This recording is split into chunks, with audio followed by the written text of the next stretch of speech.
Okey, tadi saya main-main. Saya tak betul-betul sangat tadi. Saya akan balas kali ni balik. Oh, okey. Dia satu je dah je lah bagi saya menang. Ya. Okey. Sepakan pertama dari Adam Raikal. Rambut mulut. Adam Raikal rambut mulut. Diselamatkan oleh Idris rambut belah tengah. Sepakan kedua daripada Adam Raikal. Wow!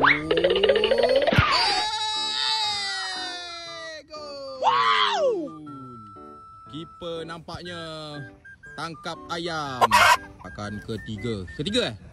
Sepakan ketiga daripada Adam Raikal rambut mulut. Cikgu tak marah. Oh, tidak berjaya menjaringkan gol ketiga. Lagi 2 percubaan untuk Adam Raikal. Uish, lap bola pula tu. Adakah gol keempat ini? Sepakan keempat akan berjaya diambil oleh Adam Raikal. Gol!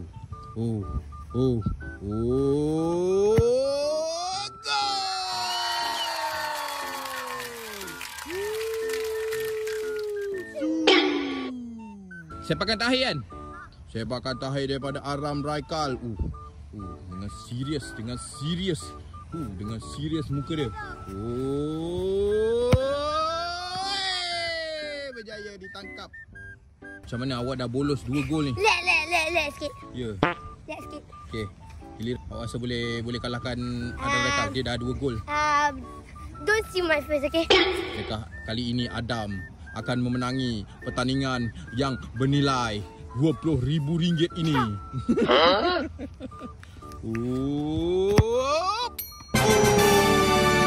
Masuk. 1 gol berjaya dijaringkan oleh Idris Iskandar rambut belah tengah. Adakah berjaya? Adakah berjaya? Tidak masuk. Menggegar palang. Ini bukannya crossbar challenge.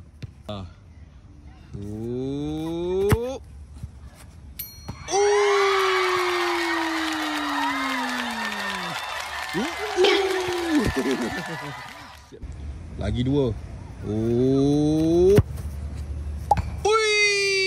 Palang lagi. Awak lagi 1 kan ni? Lagi 1. Kalau awak gol, awak menang. Kalau gol, awak menang. Kalau tak gol, seri 2 sama. Kenapa menang? Menang lah. Sebab awak dah 2 gol. Ni maksud ni kalau gol, 3-2. Faham? Awak kena gol kan? Kalau tak gol, draw 2 sama, penalti. Okey. Oh, tak nak penalti. Okey, kita tambah lagi 1.